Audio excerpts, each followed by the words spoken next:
So a very specific vinyl tag was created for 2026, and I feel like my backdrop alone makes it a requirement that I go ahead and participate in this. So if you're new to the channel, welcome in, and if you're a repeat offender, welcome back.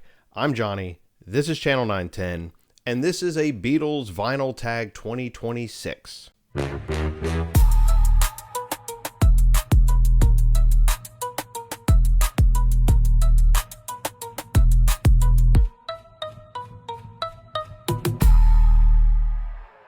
So thank you as always for tuning in. I'm going to start this video a little differently than I usually do with a plug. So if you happen to be watching this video before January 22nd, 2026, then you actually have the opportunity to participate in a YouTube live stream over on 3 Men on the Record. Subscribe now, where yours truly will be a guest panelist, where we will talk about music, news, new releases. We'll add 12 more titles to their list of the 500 essential albums that you must listen to, where I'll be adding 3 of my own. And then they've invited me to actually lead the charge on picking the top 5 Beatles albums. So if you are curious as to what this Beatle fan thinks are the 5 essential albums from the Fab Four, then tune in to 3 Men on the Record, 8 p.m. Eastern Standard Time, January 22nd, 2026, on to the tag. So thank you to Mark Morris for putting this tag together. I'm still kind of new to the vinyl community here on YouTube, and these vinyl tag lists are a lot of fun. I really enjoy participating in them, and for it to be a Beatles tag of all things, this is just perfect for me. So thank you, sir, and I'm actually going to try to tackle your 10 main questions and the bonus questions. So let's go ahead and get started. Prompt number 1, show and talk about your favorite Beatles acquisition of 2025. It can be a record, a collector's item, or a Beatles product, etc., etc. So this was easy because this was actually part of my not so official vinyl tag. Go ahead and I'll link up here this same item because not only was it my best Beatles purchase of the year, it was my best overall purchase of the year, and that is the Beatles in, this is a heavy bastard. The Beatles in Mono. This box set, if it's a Beatles fan, you're probably familiar with it, was released in 2014, and it went out of print for a long time, became very difficult to find. It is all of the Beatles albums that they recorded in mono, all collected here, along with a hardcover book and a collection of almost kind of like past masters, but they call it mono masters. So triple album there. This was re-released in the summer of 2025. Very limited quantities apparently because it sold out in like a day. So I was glad to add this to the collection. Absolutely, overall, best purchase of 2025. Easily the best Beatles purchase. All right, so number 2, show an artist or band on the Apple label other than the Beatles or solo Beatles. When possible, show the label. So admittedly, I've only watched a handful of the videos that are part of the Beatles Vinyl Tag for 2026. So I have some catching up to do. But the few that I have watched, some of the choices for this particular question, really intriguing, fascinating. Some stuff I didn't even know existed. So very cool to see that. I think I picked more of the what's probably going to become a common answer, but it's the first one that I thought of as soon as I saw the question, and that's Mary Hopkin Postcard. This was actually produced by Paul McCartney, for those who may not know. I'm sure all you guys do. But nice little kind of folk pop album. It said show the label whenever if available. So there's the label, Mary Hopkin. And it's easy to see on the B side where it says down there, produced by Paul McCartney. So yeah, may have been the obvious choice for a lot of people, but that's that gorgeous Apple label and a pretty lady on the front, and there you have Mary Hopkin Postcard. So number 3, Beatles lyrics. Show albums that have a song with lyrics A, that you particularly like, or B, which make you cringe.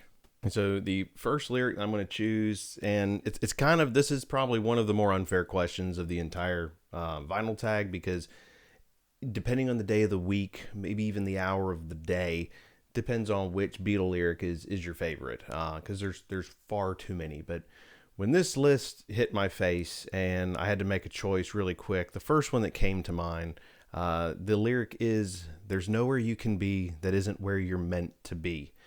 It hits home with me because, as a military family, we move quite a bit.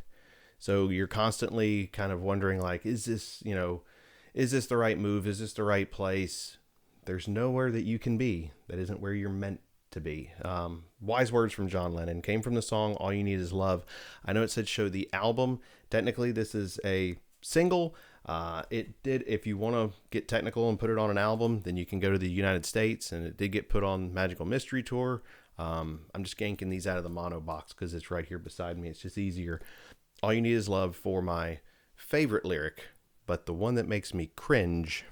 Would not surprise me if a lot of people chose a song from this album. I'm choosing Run For Your Life from Rubber Soul. I'd rather see you dead, little girl, than to be with another man. It's the whole song. The lyrics are quite cringeworthy. I have to admit, the song kind of bops, but the lyrics are kind of, so it was kind of taken from, I believe, some Elvis lyrics from a song that he did, but still, it doesn't really excuse the fact that it hasn't aged well, and it's kind of a weird set of lyrics. So great album, and like I said, the song is really, it's a rocker, but the lyrics are kind of cringe. Okay, so on to number 4, and that is display a book or books that you would recommend to other Beatles fans, up to 3. I'm not much of a reader, but there are some that I find that are good for reference purposes. So the one that I can show you that I think is a really great reference book. This is the lyrics from Paul McCartney. This is actually 2 books that covers all of the songs that Sir Paul has written. Gives an explanation behind the lyrics, behind kind of where the idea came from, some history on the song. So if you're ever listening to a song and you're just wondering, like, where did you get the inspiration for this? This is a great reference piece to kind of read along while you're listening to the song. Easy to find the song you're looking for because it's actually all alphabetized. So I mean, it's a heavy set of books, but this is almost like a little Paul McCartney encyclopedia, for lack of a better term. So I can highly recommend this. And one more that I'll just show off. I actually got a whole stack of books and magazines from my mom for Christmas this past holiday season.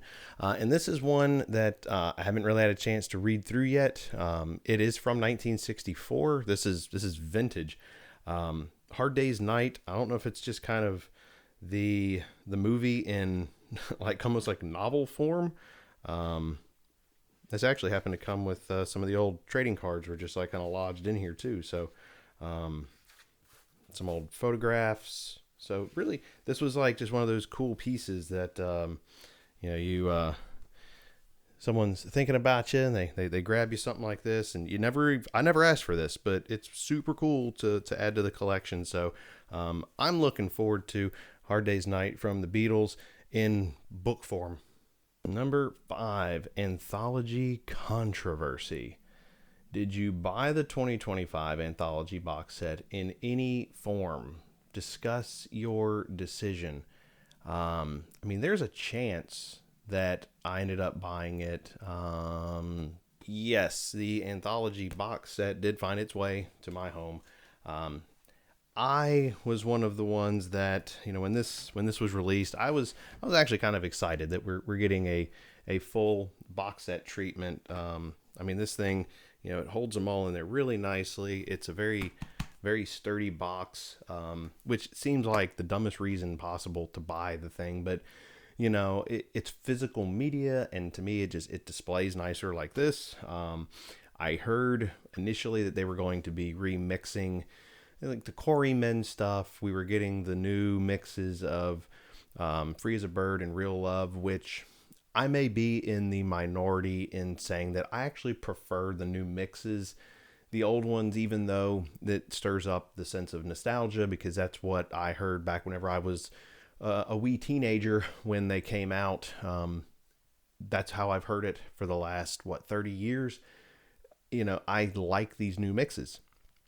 I like that John is more, in your face in the mix. It sounds more like an actual song rather than just, a band playing to an old ratty cassette tape, which is, to me, honestly, what the old one sounded like. And everyone's entitled to their opinion, but that's mine.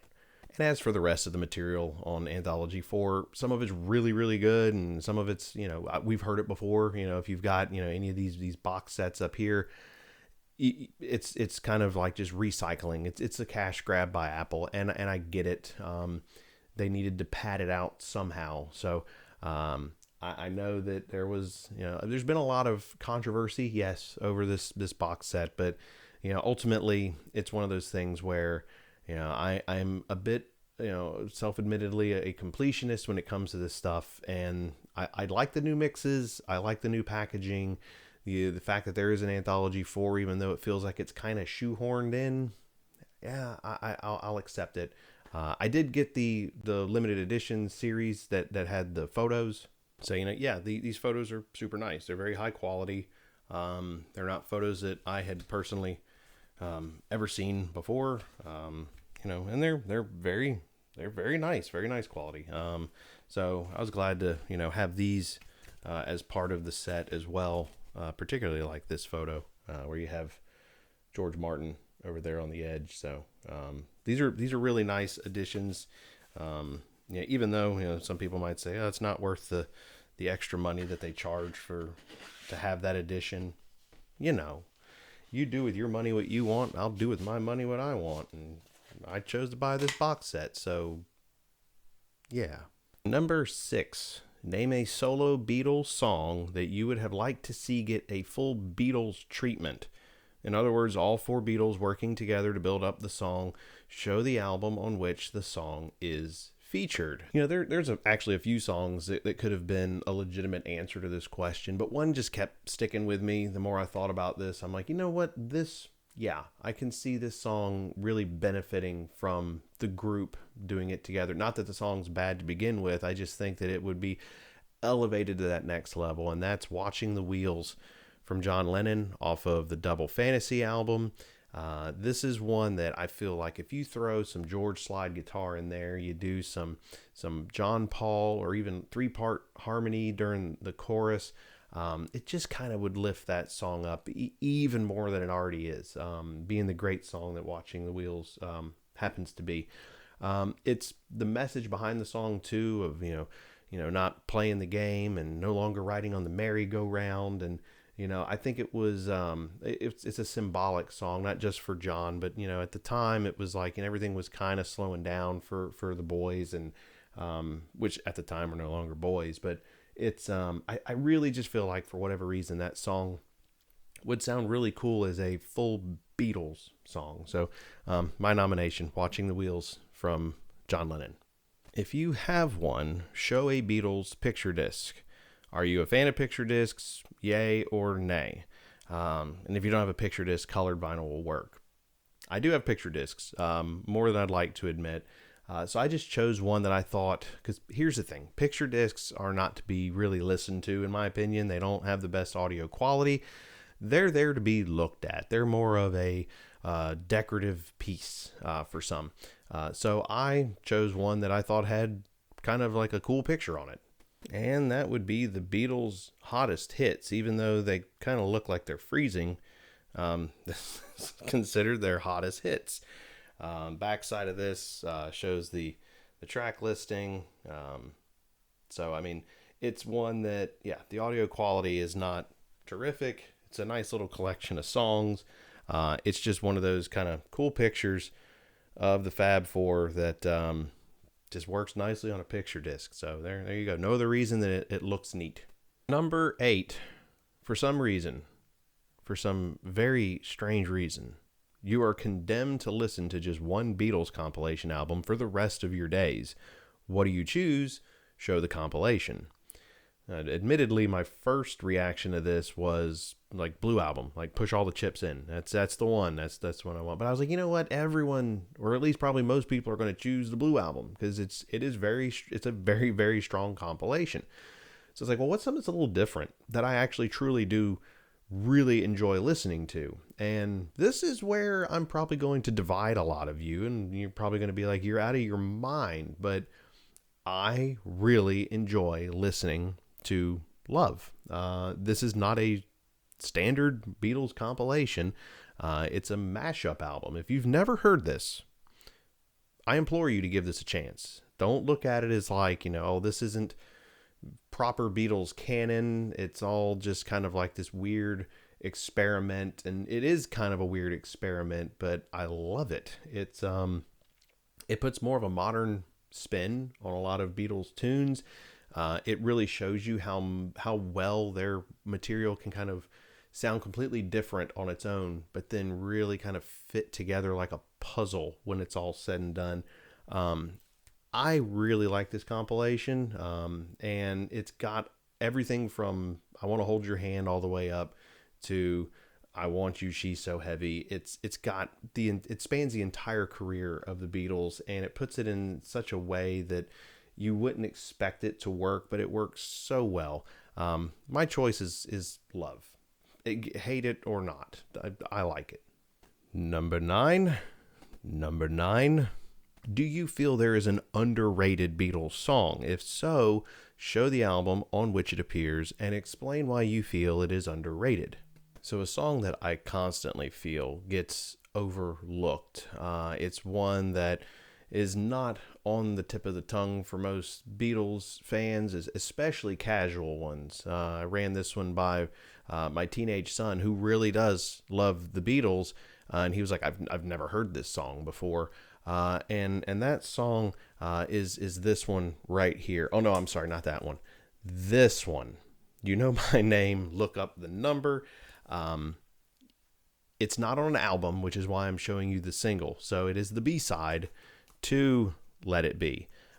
So You Know My Name, Look Up the Number is extremely odd. Even as I was letting my son listen to it yesterday, he was like, this is weird.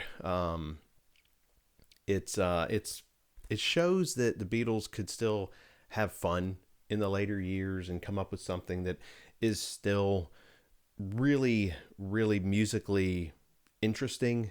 Lyrically, not very interesting, but I think the transition from style to style and using the voices and just having fun really makes this song enjoyable to listen to, at least for me. So I'm sure you know the song. If you haven't listened to it in a while, listen to it with fresh ears and just think, these guys, even at this time, even like, as old and grizzled as they look, they were in their 20s. So it's like, they're still just kids having fun. And it really shows through in this song. So I think You Know My Name, Look Up the Number it's an underrated Beatles song. It does not get talked about enough. And I think it definitely deserves more love. Number 10, Beatles singles. Show a Beatles 45 with a cool picture sleeve or a picture sleeve from a country other than where you reside. Interesting way to phrase the question. As you can tell from the accent, should be able to tell, I'm American. I do reside in Germany at the moment. I did pick a German single because I'm not from this country. I just happen to live here right now for the time being. The single that I chose is the German language version of I Want to Hold Your Hand and She Loves You. Everything on this written in German, from the Beatles' name to the song titles. This happens to be the one that has other advertisements on the back sleeve. It's Odeon pressing. So you've got it on that green Odeon label. Happens to still have the 45 adapter in the middle. It's one that, you can get this on some of the rarities compilations and stuff, these two songs, but it's just super cool to have the actual picture sleeve and in such good shape. And amazingly enough, even being in Germany, these are not easy to come by. So happy to have this one in the collection. All right, so now we're into the bonus or alternative questions. These are ones that Mark said that we could use as bonuses and just add them onto the 10, or if we didn't like one of the 10, we could use one of these. So I did all 10, and I'm going to try to do these as well. So here we go with number 1. Show a favorite Beatles record on the Capitol label. So I don't really have a ton of favorites on the Capitol label. I tend to, even though I'm from America, I tend to gravitate towards the Parlophone and the Apple UK releases. But of the Capitol records that I do have, I'll say it's my favorite because it's kind of one of those grail items for me. It was hard to obtain a really nice copy of Yesterday and Today. This happens to be a second state. Not sure if Ringo's V is showing through well enough for you guys to actually see it, but it is. If you're not familiar with the first state, second state, third state, this does have the butcher underneath. I've really contemplated peeling this a number of times, but I'm going to keep this one the way it is, and maybe I'll find another that I can peel later on at a decent price, because this one is just too nice to go peeling it right now. You rarely find these in this kind of shape, so I have to include this one as my favorite Capitol, and I can show you. It's actually still in the old original inner sleeve, and there's your Capitol label, as crooked as it might be. There it is. So Beatles on Capitol, Yesterday and Today, also known as the butcher cover. Bonus number 2. Is there a solo Beatles song that you feel is just as good or better than any Beatles song? If so, the record it's on, and talk about it. So this is an interesting question. It almost kind of goes back to the question that we had earlier about which song would you like to see get the Beatles treatment. But instead, I thought for this particular question, which post-Beatles song to me kind of almost sounds like a Beatles song already. And for me, there was one obvious answer, because as a kid, I thought it was a Beatles song, and that is Uncle Albert Admiral Halsey from Ram. This is my favorite Paul McCartney solo record. I know it's Paul and Linda, but post-Beatles Paul McCartney record. This one, as far as with Uncle Albert specifically, it sounded, as a kid, I thought it was a Beatles song. It has that kind of feel, it has that cadence, the fact that it's kind of a medley too, and it just kind of explores all these different musical nuances. Love the song, and I feel like as far as a song that is just as good or better than some Beatles songs, I would vote for Uncle Albert Admiral Halsey from Ram. Bonus question number 3. Do you have any Beatles EPs? If so, show one or two of them. So yeah, I do have a handful of EPs. However, the first one that comes to mind for me is like the definitive Beatles EP in my opinion, and that is Magical Mystery Tour. This is original UK mono. I have a stereo somewhere over there as well, but this to me is peak powers of the Beatles. It does come with the book on the inside, but it's 2 7-inches that make up the EP. So you have one in the front and one in the back. Such a cool package to me. I know that they kind of mimic this with the big 12-inch version when the United States put out theirs with the book, but just something about having this the way it is just so super cool, and I love Magical Mystery Tour. The prompt did say show one or two, so I'll show this one as well. This is titled Norwegian Wood. This, I want to say, is Australian. It is. This is EMI Records Australia. So we kind of go back to that Yesterday and Today cover, like the butcher, but it happens to be on an EP. Just kind of showing off the label. They kind of use the gold and black Parlophone. Your song list on this one, you have Paperback Writer, Day Tripper, We Can Work It Out, and of course title track for the EP, Norwegian Wood. I have a couple other Australian ones as well. I picked this one because love the cover art because it reminds me of the butcher. But I also the track listing on this one. These songs kind of to me are like they're of the era when the Beatles were kind of transitioning into the period that I love the most, which is that latter half of their career. So such a cool little EP, Norwegian Wood, Australian pressing.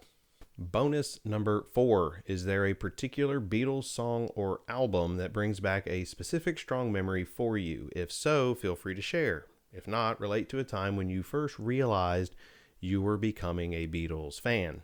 So I kind of took all aspects of this question and just kind of put them together. So, the strong memory and the first time you realized that you were becoming a Beatles fan. So I was young. I was probably 7-ish years old.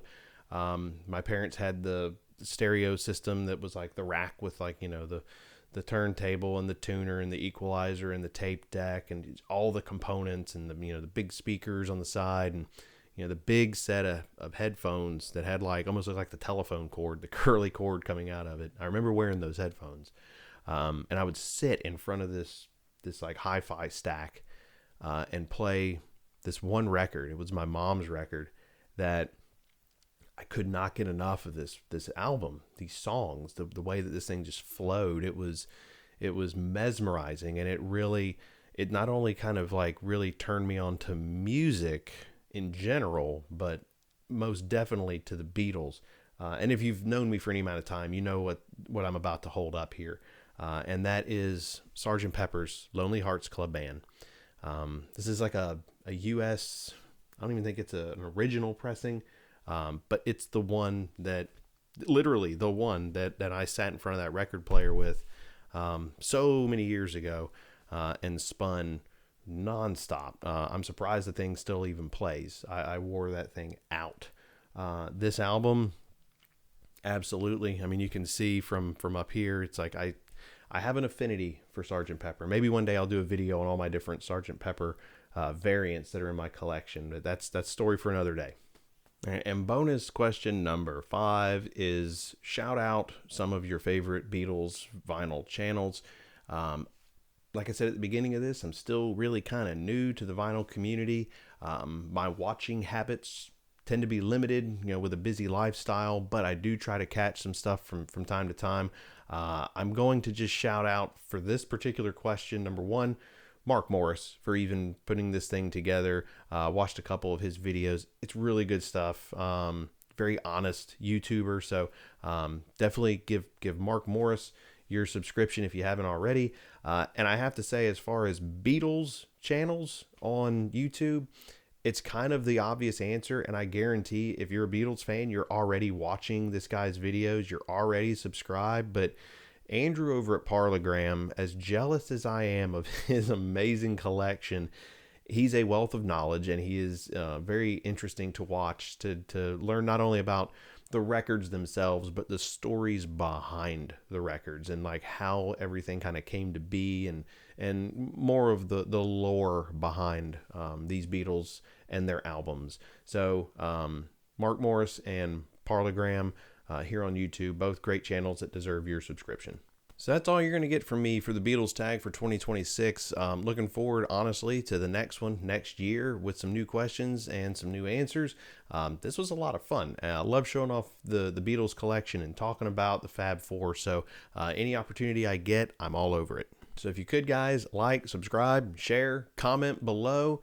Check out any of the links that I put down in the description, because they're going to go to the places that I was talking about during the video. But until the next time, be good, love each other, and if you're spinning, you're winning.